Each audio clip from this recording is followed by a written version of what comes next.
Hey everyone, it's Aubrey, recovering perfectionist, queen of distraction / gardener, and here we are back for a video that I am so very excited to film.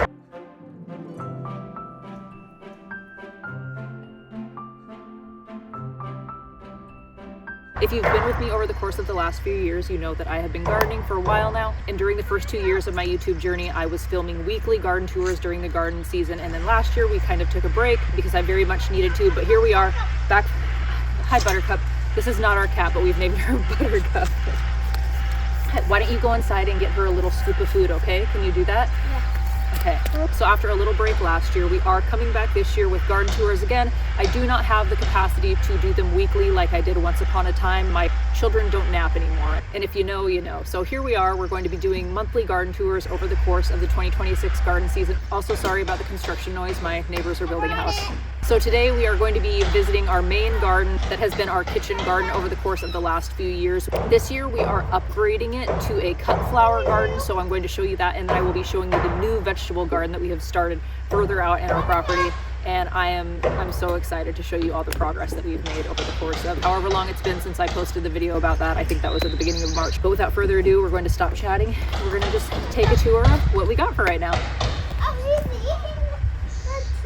She is eating the treats. So if you'd like kind of a rundown on the history of our gardening on this property, check out the video that I had posted in March. I'll link that in the description below. But just a quick recap of this garden and why we are no longer using it as our vegetable garden. When we were constructing this, I think I was still pregnant with him, and we just wanted something that I did not have to walk so far to get to, and this has served us well-ish, just unfortunately due to trees that we have on the property that we don't want to cut down. We do lose a lot of light once the sun starts going down around, what was I saying? We start to lose sun towards the end of the summer. Ooh, you're making biscuits on my knee. And that cuts off a significant portion of our growing season, and it's just very obvious that the growth is impacted. When it comes to vegetables, I have been able to grow flowers so successfully here that I have decided that this is going to be our cut flower garden. And one thing I did end up keeping, here we go. So this raised bed here once upon a time was 4 strawberry plants that multiplied into roughly a jillion strawberry plants. So this year I did rip all of those out.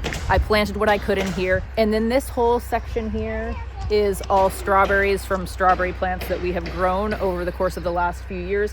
My son and I, we did put straw down. Chickens did get in here yesterday. Just free ranging doesn't always work out in reality like I imagine it in my head. But down in these strawberries, we do have a ton of little strawberry babies. I'm so excited. And then we have some pumpkin plants up here that my mom's friend had gifted me. I did plant some pumpkin seeds out in the big garden, but since these ones already had a jump start, I figured that I would plant these here. And then in this bed here, I've got some cosmos and zinnias that I started inside. Back here, I want to say poppies and straw flowers, I think. I don't know what I planted there, but I'm going to put a clip of it. I'm pretty confident that there are definitely straw flowers in there, which I have never grown before from seed. So I'm excited to see how that turns out. My goal is to have a cut flower garden stand on the side of the road. And so we'll just see how that turns out. I haven't done anything in this bed yet. I'm waiting on some white marigold seeds and some orange snapdragon seeds to put in that bed there.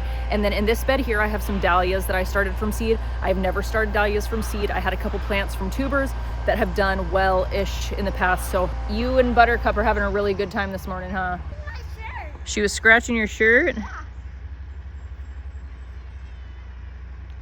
Gentle to Buttercup.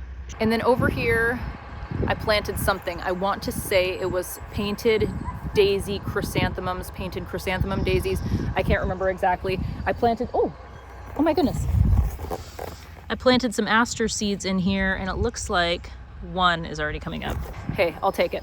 I've got some cosmos in here that I started from seed in the house. I think I planted some poppy seeds here. I really should label things, but I don't. Look at her. Oh yeah, she's playing with you. Is she biting you? She's getting frustrated with you.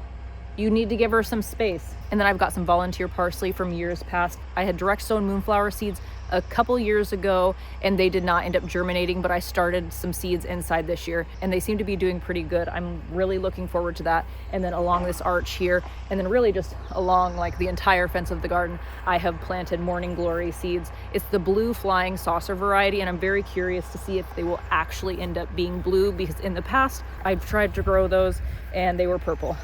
This is my volunteer forget-me-not section of the garden that I will just love forever and ever and ever. Really, if I could just have a whole forget-me-not field, I'd be a happy camper. Over here, I did plant some hollyhock seeds. I'm gonna see how those do. Dahlias and zinnias throughout here, snapdragon seeds, some snapdragon plants that are coming back from last year, my lovely sage, some yarrow, and then in a few different spots along this, I did plant some sunflower seeds. It's just not a flower garden without sunflowers. And then down this, what I lovingly call the janky brick road, which was my mom's creation, I would say. She pretty much maintains this entire portion of my yard, and it is just, it's so stinking beautiful. I have cosmos, snapdragons, hollyhocks just planted all along this. And it's basically just kind of a survival of the fittest area when it comes to this portion of the yard. I'm really trying to get on top of the slugs this year, but this is an area that I've struggled to grow things just because of the constant slug damage and whatnot. And then in this patch here, I did have some white snapdragon seeds that I had saved from last year that I sprinkled just throughout this whole bed right here, just hoping that that fills in and blocks out any weeds and whatnot, because we certainly have our fair share of those. Over here is our greenhouse, which it's a storage shed right now for our lawn equipment and other gardening supplies. Oh my gosh, I almost forgot to talk about our new blueberry patch. Welcome to the blueberry patch. I'm so excited about this. Our original goal was to have a whole row of blueberry plants out in the new garden that we made, but unfortunately, and I guess it's one of those, thank goodness I did the research before we had planted them. Blueberries do not do well under flood conditions, and we can pretty much guarantee that we will have some kind of flooding. Hi. And we can pretty much guarantee that family. You're my best friend, all our family too, Alec. All right. Why don't you go look and see if the cherries on the cherry trees are turning red? But remember, if they're green, are we going to pick them? No. So that portion of our yard pretty much does flood to some extent each year, and we did not want our blueberry bushes to die. So we decided to put them on the side of the house. They're still green? Okay. These two blueberry bushes in the front were ones that we had over by the janky brick road area that we dug up and moved. That was quite the ordeal. And then the 6 behind me, I had gone to Wilco one day and I didn't really have intentions of buying blueberries, but it was buy 2 blueberries, get 1 free. So I came home with 6 blueberry plants. And we have a really nice variety. I think that between the 8 plants that we have 5 or 6 varieties, and they range from plants that are going to be providing early season fruit, mid-season, and late season. So hopefully throughout the course of summer, we'll have a decent blueberry harvest this year. And then for years to come, I do need to figure out a situation as far as like how we're going to define this space, protect from birds, deer. I'll probably just end up doing some bird netting like I've done in the past for these 2 bushes. That's worked well-ish. Gosh, are you guys going to even be able to hear anything that I say with all this construction happening? Ugh. And then for reference, blueberries. And then over here, we do have our raspberry patch. Is it a raspberry patch? Is that what we call it? I don't know. But we planted those. These are all raspberries from my mom's yard. I want to say last year was our first year with them, like actually getting a raspberry harvest, or maybe it's been 2. I don't know. Just I'm at that point in my life where years are starting to blend together. And then we have 2 cherry trees. Is she scratching? If she's just walking, that's okay. She doesn't weigh a lot, so she's not going to squish the plants. Before we go out to the big garden, we are just going to take a peek at what I've got going on outside of the windows of the house. I've got some peonies coming up, which I'm so thrilled that I'm actually going to get some blooms. In the playroom. And yep, outside of the window of the playroom. There's some larkspurs that are coming up from larkspurs past. I planted some sunflower seeds there. And then over on this under the window bed situation, I've got a like monstrous lemon balm plant that is just doing amazing. And then these purple irises, they're a grape iris that my mom planted. Again, some more peonies, and then I think there's some dahlia and zinnia plants that I tucked in this bed here. This is usually the one, for whatever reason, that ends up getting neglected. Like I start watering and I favor watering this side of the yard, but then there are so many days where I just forget that this portion of my yard exists. And a lot of times the things there end up dying. So that's that, you know, I'm doing my best just trying to keep all of the people and the plants and animals alive. Buttercup is coming? Okay, so now that we are wrapping things up in this portion of the yard, we will venture out to what Alec has been referring to as the long garden. I call it the big garden, to each their own. It is significantly bigger than what we had downsized to here, bigger than the original garden that we had out in this portion of the yard. Now, we did not have water out in that area of the yard. But my very, very capable 10-year-old used the excavator that we have to trench from that building, which is our well house, all the way from here and then out to the garden out there. So now we do have water out in that portion of the yard, which is just such an amazing blessing. Oh, I left the gate open yesterday. Hopefully the deer didn't come in and get the apple trees. But just having to go back and forth to the house with watering cans was not a realistic long-term solution for us when it came to watering out here. But all right, here we are. Isn't it lovely? Okay, so here we are. Welcome to the big garden. Welcome to the long garden, whatever you want to call it. This is still not finished. There are still things that we need to do. We have these 4 middle beds here, and then we have a bed that I guess you would consider our 5th and 6th bed that go around the perimeter of the garden. Maybe even this area here, we'd call that the 7th. We don't have everything filled up just yet, but I've got some spinach and peas right here, some kale and broccoli that are possibly coming up, and then some onions and peppers down at the end.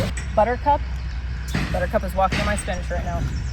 Down this row here, I have cabbage along this side, beets along this side, some radishes. This row here, we do have a rainbow corn and a couple different squash varieties planted, some tomatoes down at the end, and then 2 more half rows of rainbow corn and then a blue popcorn that we're growing. I let each of the boys pick a corn variety to grow, and I think that that's gonna be pretty fun, assuming that that works out. And then right here, we do have our 2 apple trees, which we had planted over yonder closer to the water line for a few years, and the deer have just gotten to them year after year. But I think that we are actually going to get an apple harvest this year. I'm pretty stinking excited about that.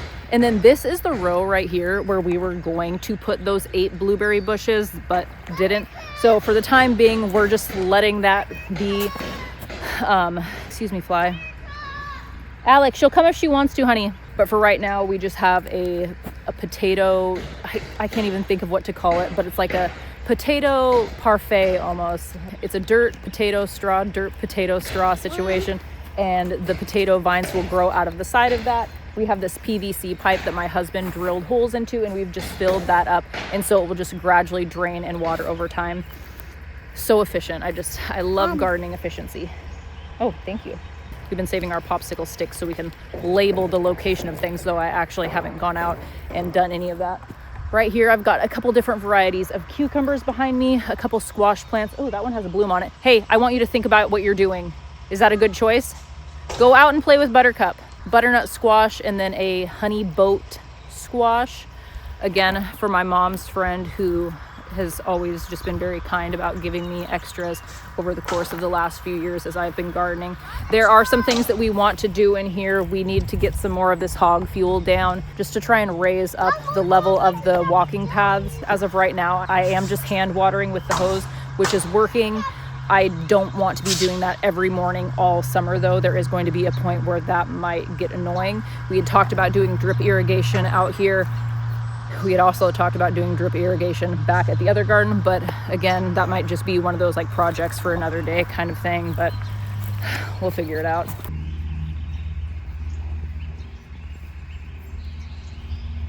She's a sweetie, huh? Alrighty, well, that is that for the first-ish garden tour of the 2026 garden season. If you missed my video back in March where I shared the beginning phase of our new garden, go ahead and check that out. I will also link in the description my playlist from past garden tours if that sounds fun to you. It's really, I personally think it's cool to look back and just see how things have changed over the years. Now, obviously, this is my yard and I feel differently about it than you might, but if you're interested, that is there. If you're not subscribed. Oh, there's a sunflower under the hammock. That's a dandelion, remember? No, I also call them sunflowers. You do also call those sunflowers. Thank you. But if you are not yet subscribed and you would like to be, you are invited. Either way, I hope to see you in the next one. As always, I love you. Have fun and be kind.